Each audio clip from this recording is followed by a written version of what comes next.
ആകാശവാണി. നമസ്കാരം. പ്രാദേശിക വാർത്തകൾ വായിക്കുന്നത് നരേന്ദ്രമോഹൻ.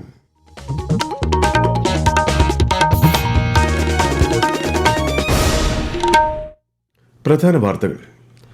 ദുരന്ത നിവാരണ ഭേദഗതി ബില്ലിന്മേൽ ലോക്സഭയിൽ ചർച്ച പുരോഗമിക്കുന്നു. ബില്ലിനെ എതിർത്ത് പ്രതിപക്ഷം. ഭരണ പ്രതിപക്ഷ ബഹളത്തിൽ പാർലമെന്റ് ഇന്നും പ്രക്ഷുബ്ധം. രാജ്യസഭ ഇന്നത്തേക്ക് പിരിഞ്ഞു. പാലക്കാട് കല്ലടിക്കോട് സ്കൂൾ വിദ്യാർത്ഥിനികൾക്ക് ഇടയിലേക്ക് ലോറി പാഞ്ഞുകയറി 4 മരണം. അപകടത്തെക്കുറിച്ച് വിശദമായി പരിശോധിച്ച് നടപടി കൈക്കൊള്ളുമെന്ന് മുഖ്യമന്ത്രി പിണറായി വിജയൻ. സംസ്ഥാനത്ത് അതിതീവ്ര മഴയ്ക്ക് സാധ്യതയെന്ന് കാലാവസ്ഥാ മുന്നറിയിപ്പ്. പത്തനംതിട്ട, എറണാകുളം, ഇടുക്കി ജില്ലകളിൽ ചുവപ്പ് ജാഗ്രത. മലയോര മേഖലകളിൽ കനത്ത മഴയ്ക്ക് സാധ്യതയുള്ളതിനാൽ ജനങ്ങൾ പ്രത്യേക ജാഗ്രത പാലിക്കണമെന്ന് റവന്യൂ മന്ത്രി കെ രാജൻ. 29ാമത് കേരള രാജ്യാന്തര ചലച്ചിത്രമേളയ്ക്ക് നാളെ തിരുവനന്തപുരത്ത് തുടക്കം. വാർത്തകൾ വിശദമായി. ദുരന്ത നിവാരണ ഭേദഗതി ബില്ലിന്മേൽ ലോക്സഭയിൽ ചർച്ച പുരോഗമിക്കുന്നു. ദേശീയ, സംസ്ഥാന ദുരന്ത നിവാരണ അതോറിറ്റികളുടെ കാര്യക്ഷമമായ പ്രവർത്തനം ഉറപ്പുവരുത്തുന്ന ബിൽ കേന്ദ്ര സർക്കാർ ഇന്നലെയാണ് സഭയിൽ അവതരിപ്പിച്ചത്. സംസ്ഥാന തലസ്ഥാനങ്ങളും മറ്റ് പ്രധാന നഗരികളും കേന്ദ്രീകരിച്ച് ദുരന്ത നിവാരണത്തിനായി അർബൻ അതോറിറ്റികൾ രൂപീകരിക്കാനും ബിൽ വ്യവസ്ഥ ചെയ്യുന്നു. പ്രതിപക്ഷ പാർട്ടികൾ ബില്ലിനെ ശക്തമായി എതിർക്കുന്ന നിലപാടാണ് ലോക്സഭയിൽ സ്വീകരിച്ചത്. ദുരിതാശ്വാസ പ്രവർത്തനങ്ങളിൽ സംസ്ഥാനങ്ങൾക്ക് കൂടുതൽ പ്രവർത്തന സ്വാതന്ത്ര്യം ഉറപ്പുവരുത്തണമെന്ന് ബില്ലിനെ എതിർത്ത് വിവിധ പ്രതിപക്ഷ പാർട്ടി അംഗങ്ങൾ ചൂണ്ടിക്കാട്ടി. TDP, JDU അംഗങ്ങൾ ബില്ലിനെ അനുകൂലിച്ചു. ദുരന്ത നിവാരണത്തെ പ്രാദേശിക തലത്തിലേക്ക് എത്തിക്കാൻ ബില്ല് മാർഗമൊരുക്കുമെന്ന് ഭരണപക്ഷാംഗങ്ങൾ ചൂണ്ടിക്കാട്ടി. അദാനി, ജോർജ് സോറോസ് വിഷയങ്ങളിൽ പാർലമെന്റ് ഇന്നും പ്രക്ഷുബ്ധമായിരുന്നു. ഭരണ പ്രതിപക്ഷ ബഹളത്തെ തുടർന്ന് രാജ്യസഭ 2 മണിയോടെ പിരിഞ്ഞു. ആരോപണ പ്രത്യാരോപണങ്ങൾക്കിടെ നിർത്തിവച്ച സമ്മേളനം വീണ്ടും ചേർന്നെങ്കിലും ബഹളം തുടർന്നതിനാൽ ഇന്നത്തേക്ക് പിരിയുകയായിരുന്നു. ലോക്സഭയിലും നടപടികൾ ഇന്ന് ഒന്നിലേറെ തവണ നിർത്തിവച്ചിരുന്നു. പാലക്കാട് കല്ലടിക്കോടിൽ സ്കൂൾ വിദ്യാർത്ഥിനികൾക്ക് ഇടയിലേക്ക് ലോറി പാഞ്ഞു കയറി 4 വിദ്യാർത്ഥികൾ മരിച്ചു. ഒരു കുട്ടിയെ പരിക്കുകളോടെ ആശുപത്രിയിൽ പ്രവേശിപ്പിച്ചിരിക്കുകയാണ്. കരിമ്പ ഹയർ സെക്കൻഡറി സ്കൂളിലെ 8ാം ക്ലാസ് വിദ്യാർത്ഥിനികളാണ് അപകടത്തിൽപ്പെട്ടത്. സിമന്റ് ലോഡുമായി വന്ന ലോറി സ്കൂൾ വിട്ടു വരികയായിരുന്ന വിദ്യാർത്ഥികൾക്ക് ഇടയിലേക്ക് പാഞ്ഞു കയറുകയായിരുന്നു. നാട്ടുകാരും പോലീസും ഫയർഫോഴ്സും സംയുക്തമായാണ് രക്ഷാപ്രവർത്തനം നടത്തിയത്. സംഭവത്തിൽ മുഖ്യമന്ത്രി പിണറായി വിജയൻ അനുശോചനം രേഖപ്പെടുത്തി. അപകടത്തെക്കുറിച്ച് വിശദമായി പരിശോധിച്ച് ആവശ്യമായ നടപടികൾ കൈക്കൊള്ളുമെന്നും അദ്ദേഹം അറിയിച്ചു. പരിക്കേറ്റ കുട്ടിക്ക് അടിയന്തര ചികിത്സ നൽകുമെന്നും മുഖ്യമന്ത്രി പറഞ്ഞു. സംസ്ഥാനത്ത് അതിതീവ്ര മഴയ്ക്ക് സാധ്യതയെന്ന് കാലാവസ്ഥാ മുന്നറിയിപ്പ്. പത്തനംതിട്ട, എറണാകുളം, ഇടുക്കി ജില്ലകളിൽ ചുവപ്പ് ജാഗ്രത പ്രഖ്യാപിച്ചു. തിരുവനന്തപുരം, കൊല്ലം, ആലപ്പുഴ, കോട്ടയം, തൃശൂർ ജില്ലകളിൽ ഓറഞ്ച് ജാഗ്രതയാണ്. തിരുവനന്തപുരം, കൊല്ലം, പത്തനംതിട്ട ജില്ലകളിൽ നാളെയും ഓറഞ്ച് ജാഗ്രത നൽകിയിട്ടുണ്ട്. മലയോര മേഖലയിലും താഴ്ന്ന പ്രദേശങ്ങളിലും ജനങ്ങൾ പ്രത്യേക ജാഗ്രത പാലിക്കണം. കേരള തീരങ്ങളിൽ മറ്റന്നാൾ വരെ മത്സ്യബന്ധനത്തിന് വിലക്ക് ഏർപ്പെടുത്തി. കർണാടക തീരത്ത് ഇന്നും ലക്ഷദ്വീപ് തീരത്ത് നാളെയും മറ്റന്നാളും മത്സ്യബന്ധനത്തിന് പോകരുതെന്ന് മുന്നറിയിപ്പുണ്ട്. സംസ്ഥാനത്തെ മലയോര മേഖലകളിൽ കനത്ത മഴയ്ക്ക് സാധ്യതയുള്ളതിനാൽ ജനങ്ങൾ പ്രത്യേക ജാഗ്രത പാലിക്കണമെന്ന് റവന്യൂ മന്ത്രി കെ രാജൻ. ഇന്ന് രാത്രിയോടെ മഴ ശക്തിപ്പെടാൻ സാധ്യതയുണ്ടെന്നാണ് കാലാവസ്ഥാ മുന്നറിയിപ്പ്. ശബരിമല തീർത്ഥാടനം പുരോഗമിക്കുന്നതിനാൽ പത്തനംതിട്ട ജില്ലയിലെ സ്ഥിതിഗതികൾ പ്രത്യേകം നിരീക്ഷിച്ചു വരുന്നതായും മന്ത്രി പറഞ്ഞു. കിഴക്കൻ കാറ്റ് ശക്തമാകാനുള്ള സാധ്യത കണക്കിലെടുത്ത് മുന്നൊരുക്കങ്ങൾ ശക്തമാക്കാൻ ജില്ലാ ഭരണകൂടങ്ങൾക്കും നിർദ്ദേശം നൽകി.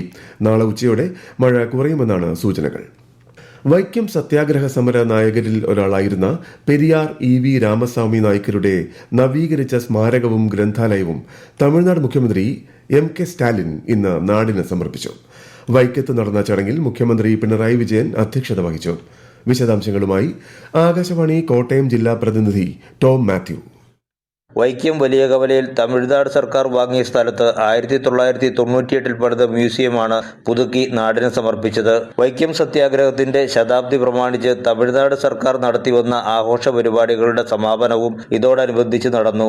എല്ലാ വേർതിരിവുകളും നിയമം കൊണ്ട് മാറ്റാനാകില്ലെന്നും ജനങ്ങളുടെ മനസ്സും മാറേണ്ടതുണ്ടെന്നും ഉദ്ഘാടന പ്രസംഗത്തിൽ MK സ്റ്റാലിൻ പറഞ്ഞു. സഹകരണ ഫെഡറലിസത്തിന്റെ ഉത്തമ ഉദാഹരണമാണ് കേരളവും തമിഴ്നാടും മുന്നോട്ട് വയ്ക്കുന്നതെന്ന് അധ്യക്ഷത വഹിച്ച മുഖ്യമന്ത്രി പിണറായി വിജയൻ പറഞ്ഞു. ഈ വാർത്തകൾ ആകാശവാണിയിൽ നിന്ന്. ആകാശവാണി വാർത്തകളും വാർത്താ അധിഷ്ഠിത പരിപാടികളും all India radio news Thiruvananthapuram YouTube ചാനലിലും at all India radio news Thiruvananthapuram Facebook പേജിലും AIR ന്യൂസ് _തിരുവനന്തപുരം ഇൻസ്റ്റഗ്രാം അക്കൌണ്ടിലും at AIR news _TVM X ഹാൻഡിലും ലഭ്യമാണ്. ആരാധനാലയ സംരക്ഷണ നിയമത്തിന് കീഴിൽ പുതിയ ഹർജികൾ സ്വീകരിക്കരുതെന്ന് സുപ്രീംകോടതി. നിലനിൽക്കുന്ന കേസുകളിൽ പുതിയ ഉത്തരവുകൾ പുറപ്പെടുവിക്കരുതെന്നും കീഴ്ക്കോടതികൾക്ക് സുപ്രീംകോടതി നിർദ്ദേശം നൽകിയിട്ടുണ്ട്. 1991 ആരാധനാലയ സംരക്ഷണ നിയമത്തിന്റെ സാധുത സംബന്ധിച്ച ഹർജികളിൽ അഭിപ്രായം വ്യക്തമാക്കാൻ ചീഫ് ജസ്റ്റിസ് സഞ്ജീവ് ഖന്ന അധ്യക്ഷനായ ബെഞ്ച് കേന്ദ്ര സർക്കാരിനോട് നിർദ്ദേശിച്ചു. രാജ്യത്തെ ആരാധനാലയങ്ങൾ 1947 ഉണ്ടായിരുന്ന വിധത്തിൽ തൽസ്ഥിതി നിലനിർത്തണമെന്നാണ് ഈ നിയമം അനുശാസിക്കുന്നത്. 29ാമത് കേരള രാജ്യാന്തര ചലച്ചിത്രമേളയ്ക്ക് നാളെ തിരുവനന്തപുരത്ത് തുടക്കമാകും. വൈകുന്നേരം 6 മണിക്ക് നിശാഗന്ധി ഓഡിറ്റോറിയത്തിൽ നടക്കുന്ന ചടങ്ങിൽ മുഖ്യമന്ത്രി പിണറായി വിജയൻ മേള ഉദ്ഘാടനം ചെയ്യും. ഉദ്ഘാടന ചടങ്ങിൽ ചലച്ചിത്ര പ്രതിഭ ശബാന ആസ്മി മുഖ്യാതിഥിയാകും. വിശദാംശങ്ങളുമായി ആകാശവാണി തിരുവനന്തപുരം ജില്ലാ പ്രതിനിധി രജു കോലിയക്കോട്. 29ാമത് കേരള രാജ്യാന്തര ചലച്ചിത്രമേളയ്ക്കായി തിരുവനന്തപുരം നഗരം ഒരുങ്ങിക്കഴിഞ്ഞു. നാളെ മുതൽ 20 വരെ മുഖ്യവേദിയായ ടാഗോർ ഉൾപ്പെടെ 15 തിയേറ്ററുകളിലായി നടക്കുന്ന മേളയിൽ 68 രാജ്യങ്ങളിൽ നിന്നുള്ള 177 സിനിമകൾ വിവിധ വിഭാഗങ്ങളിലായി പ്രദർശിപ്പിക്കും. 13,000-ഓളം ഡെലിഗേറ്റുകൾ മേളയിൽ പങ്കെടുക്കും. ഹോങ്കോങ്ങിൽ നിന്നുള്ള സംവിധായിക ആൻ ഹുയിക്ക് ഉദ്ഘാടന ചടങ്ങിൽ മുഖ്യമന്ത്രി ലൈഫ് ടൈം അച്ചീവ്മെന്റ് പുരസ്കാരം സമ്മാനിക്കും. ചടങ്ങിന് ശേഷം ഉദ്ഘാടന ചിത്രമായ ഐ ആം സ്റ്റിൽ ഹിയർ പ്രദർശിപ്പിക്കും. തിയേറ്ററുകളിൽ 70% റിസർവേഷനോടെയും 30% റിസർവേഷൻ കൂടാതെയുമാണ് പ്രവേശനം. മുനമ്പത്തെ ഭൂമിയുമായി ബന്ധപ്പെട്ട പ്രശ്നങ്ങളുടെ പരിഹാരം വൈകരുതെന്ന് മുസ്ലിം ലീഗ് സംസ്ഥാന പ്രവർത്തക സമിതി പ്രമേയത്തിലൂടെ സർക്കാരിനോട് ആവശ്യപ്പെട്ടതായി പാർട്ടി ദേശീയ ജനറൽ സെക്രട്ടറി PK കുഞ്ഞാലിക്കുട്ടി.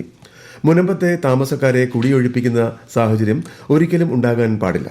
പ്രശ്നം നിയമപരവും വസ്തുതാപരമായും പരിഹരിക്കേണ്ട ഉത്തരവാദിത്വം സംസ്ഥാന സർക്കാരിനാണെന്നും അദ്ദേഹം പറഞ്ഞു. തിരുവനന്തപുരം സർക്കാർ മെഡിക്കൽ കോളേജിലെ എമർജൻസി മെഡിസിൻ വിഭാഗത്തെ കേന്ദ്ര സർക്കാർ സെന്റർ ഓഫ് എക്സലൻസ് ആയി തിരഞ്ഞെടുത്തു. അത്യാഹിത വിഭാഗ ചികിത്സയുടെ പഠനത്തിനായി നിതി ആയോഗ് ICMR തിരഞ്ഞെടുക്കുന്ന രാജ്യത്തെ 5 മെഡിക്കൽ കോളേജുകളുടെ പട്ടികയിലാണ് തിരുവനന്തപുരം മെഡിക്കൽ കോളേജും ഉൾപ്പെട്ടത്. ഇതിന്റെ അടിസ്ഥാനത്തിൽ ഓരോ വർഷവും 2 കോടി രൂപ മെഡിക്കൽ കോളേജിന് ലഭിക്കും. ചരിത്രത്തിൽ ആദ്യമായാണ് സംസ്ഥാനത്തെ മെഡിക്കൽ കോളേജിന് സെന്റർ ഓഫ് എക്സലൻസ് പദവി ലഭിക്കുന്നത്. പ്രശസ്തമായ ചക്കുളത്തുകാവ് പൊങ്കാല നാളെ. പൊങ്കാലയോടനുബന്ധിച്ച് ആലപ്പുഴ ജില്ലയിലെ കുട്ടനാട്, ചെങ്ങന്നൂർ, മാവേലിക്കര, അമ്പലപ്പുഴ താലൂക്കുകളിലെ എല്ലാ സർക്കാർ ഓഫീസുകൾക്കും വിദ്യാഭ്യാസ സ്ഥാപനങ്ങൾക്കും നാളെ അവധിയാണ്. മുൻ നിശ്ചയിച്ച പൊതുപരീക്ഷകൾക്ക് മാറ്റമില്ല. ക്രിസ്മസ് ആഘോഷങ്ങളുടെ ഭാഗമായി ആകാശവാണി തിരുവനന്തപുരം നിലയത്തിന്റെ ആഭിമുഖ്യത്തിൽ മറ്റന്നാൾ ശാന്തിഗീതം കരോൾ സന്ധ്യ സംഘടിപ്പിക്കും. വൈകുന്നേരം 5 മണിക്ക് തിരുവനന്തപുരം YMCA ഹാളിലാണ് പരിപാടി. ISL ഫുട്ബോളിൽ ഇന്ന് ഈസ്റ്റ് ബംഗാൾ ഒഡീഷ FCയെ നേരിടും. രാത്രി 7:30 കൊൽക്കത്തയിലാണ് മത്സരം. ലോക ചെസ് ചാമ്പ്യനായി ഇന്ത്യയുടെ D ഗുഗേഷ് ഫിഡെ ലോക ചെസ് ചാമ്പ്യൻഷിപ്പിന്റെ 14ാമത്തെയും അവസാനത്തെയും മത്സരത്തിൽ നിലവിലെ ചാമ്പ്യൻ ചൈനയുടെ ഡിങ് ലിറനെ പരാജയപ്പെടുത്തിയാണ് 18-കാരനായ ഗുഗേഷ് ഈ അതുല്യ നേട്ടം കൈവരിച്ചത്. ശബരിമലയിൽ പോലീസ് ഉദ്യോഗസ്ഥന് കാട്ടുപന്നിയുടെ ആക്രമണത്തിൽ പരിക്ക്. ഉച്ചയ്ക്ക് മെസ്സിൽ നിന്നും ഭക്ഷണം കഴിച്ച് മടങ്ങുമ്പോഴാണ് SCPO പയ്യന്നൂർ സ്വദേശി സത്യനെ കാട്ടുപന്നി കുത്തിവീഴ്ത്തിയത്. വെള്ള നീല നിറത്തിലെ പൊതുവിഭാഗം റേഷൻ കാർഡുകൾ പിങ്ക് കാർഡുകളാക്കി തരം മാറ്റുന്നതിന് ഡിസംബർ 25 വരെ അപേക്ഷ സമർപ്പിക്കാൻ അവസരം. കാർഡ് ഉടമകൾക്ക് ബന്ധപ്പെട്ട രേഖകൾ സഹിതം അംഗീകൃത അക്ഷയ കേന്ദ്രങ്ങൾ വഴിയോ സിറ്റിസൺ ലോഗിൻ പോർട്ടൽ വഴിയോ അപേക്ഷ സമർപ്പിക്കാം. പ്രധാന വാർത്തകൾ വീണ്ടും. ദുരന്ത നിവാരണ ഭേദഗതി ബില്ലിന്മേൽ ലോക്സഭയിൽ ചർച്ച പുരോഗമിക്കുന്നു. ബില്ലിനെ എതിർത്ത് പ്രതിപക്ഷം. ഭരണ പ്രതിപക്ഷ ബഹളത്തിൽ പാർലമെന്റ് ഇന്നും പ്രക്ഷുബ്ധം. രാജ്യസഭ ഇന്നത്തേക്ക് പിരിഞ്ഞു. പാലക്കാട് കല്ലടിക്കോട് സ്കൂൾ വിദ്യാർത്ഥിനികൾക്ക് ഇടയിലേക്ക് ലോറി പാഞ്ഞുകയറി 4 മരണം. അപകടത്തെക്കുറിച്ച് വിശദമായി പരിശോധിച്ച് നടപടി കൈക്കൊള്ളുമെന്ന് മുഖ്യമന്ത്രി പിണറായി വിജയൻ. സംസ്ഥാനത്ത് അതിതീവ്ര മഴയ്ക്ക് സാധ്യതയെന്ന് കാലാവസ്ഥാ മുന്നറിയിപ്പ്. പത്തനംതിട്ട, എറണാകുളം, ഇടുക്കി ജില്ലകളിൽ ചുവപ്പ് ജാഗ്രത. മലയോര മേഖലകളിൽ കനത്ത മഴയ്ക്ക് സാധ്യതയുള്ളതിനാൽ ജനങ്ങൾ പ്രത്യേക ജാഗ്രത പാലിക്കണമെന്ന് റവന്യൂ മന്ത്രി K രാജൻ. 29ാമത് കേരള രാജ്യാന്തര ചലച്ചിത്രമേളയ്ക്ക് നാളെ തിരുവനന്തപുരത്ത് തുടക്കം. ലോക ചെസ് ചാമ്പ്യനായി ഇന്ത്യയുടെ D ഗുഗേഷ്. പ്രാദേശിക വാർത്തകൾ കഴിഞ്ഞു. അടുത്ത വാർത്താ പ്രക്ഷേപണം രാത്രി 7:25.